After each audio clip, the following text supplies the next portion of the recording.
structure of narrative text. Struktur dari narrative text ya terdiri dari orientation.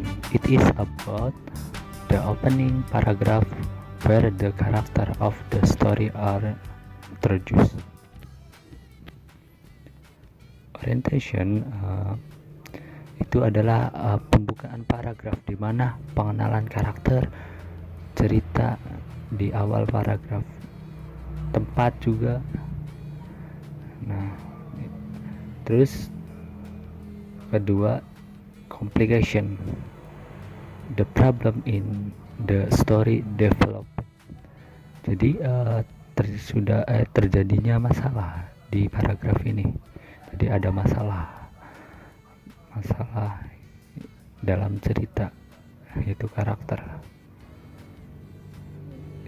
Yang ketiga, resolution, the problem is the story is solved. Jadi resolution ini adalah paragraf bagian struktur yang menyelesaikan masalah dari sudah mulai ada akhir dari masalahnya, sudah akhir, dan akhirnya bisa happy ending atau tidak happy ending, tapi kebanyakan itu happy ending ya. Nah, yang terakhir itu coda or reorientation, optimal lesson for the story. Jadi di reorientation ini itu adalah pembelajaran dari cerita itu, jadi makna dari cerita itu. Tapi dalam teks naratif boleh tidak secara tertulis. Jadi untuk genre structure yang wajibnya itu ada 3, orientation, complication, and resolution.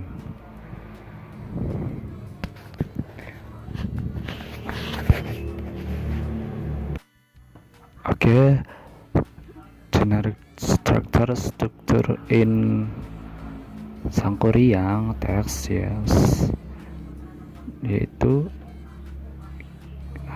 dalam pembagiannya itu paragraf 1 itu orientation sampai paragraf 2 termasuk orientation, karena dalam paragraf 1 itu dijelaskan tempatnya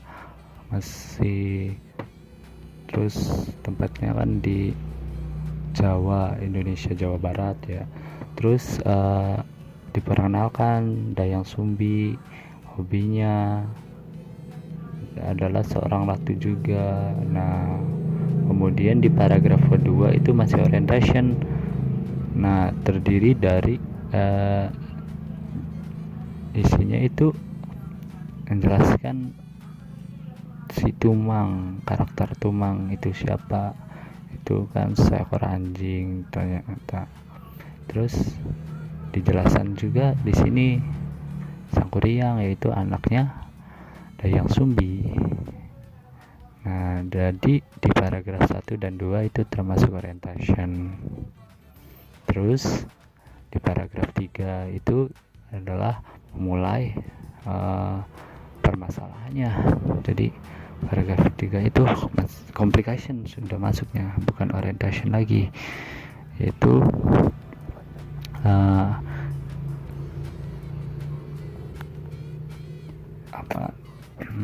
Dayang Sumbinya itu meminta hati rusa. Jadi Sangkuriangnya itu berburu dengan Tumang. Nah, jadi paragraf 1 dan 2 orientation, dan paragraf 3 itu complication.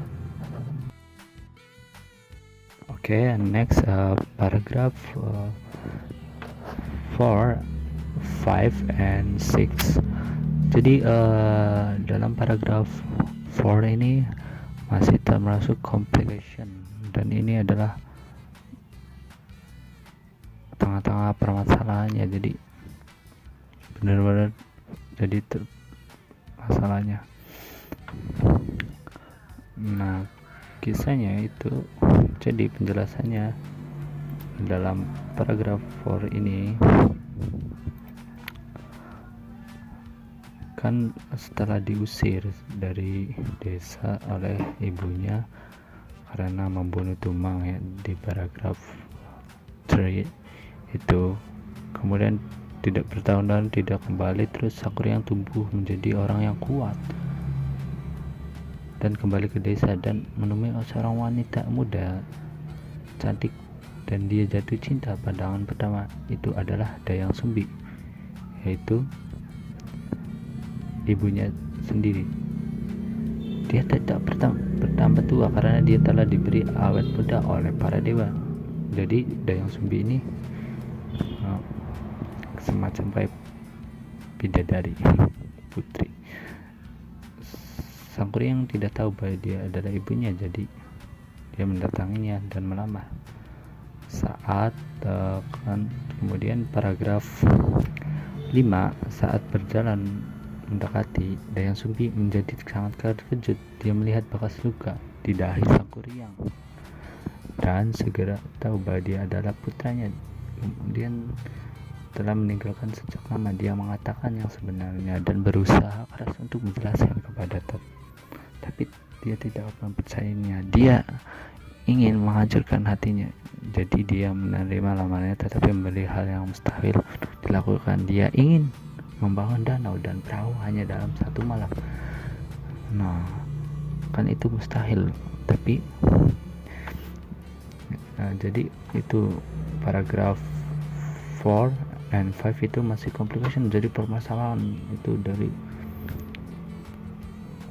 Sakuryang tidak mengetahui bahwa Dayang Sumbi ibunya, terus Dayang Sumbi mengetahui kalau Sakuryang itu anaknya, terus kan Sakuryang melamar Dayang Sumbi, tapi Dayang Sumbi memiliki syarat untuk membuatkan danau dan perahu hanya dalam satu malam. Nah, terus masuk ke paragraf 6, ke paragraf 5 ya, paragraf 6 ya. Nah, itu sudah resolution, jadi sudah pecahan masalahnya sudah mulai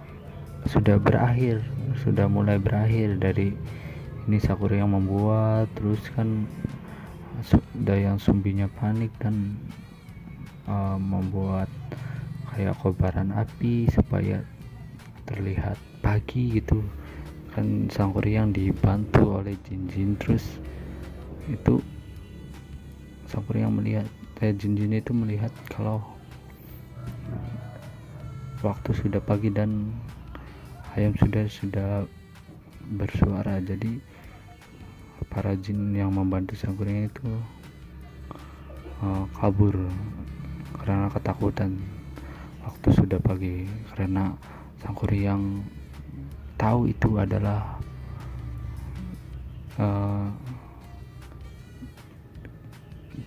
dari Dayang Sumbi. Jadi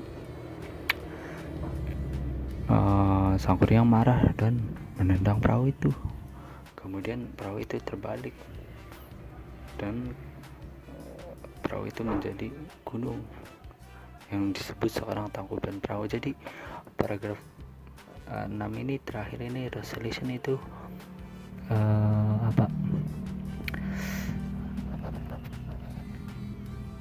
cerita yang penjelasan ceritanya, jadi akhir ceritanya. Nah, untuk resolution itu bisa ditulis bisa tidak. Nah, dalam teks Sakuryang ini tidak ada. Oke.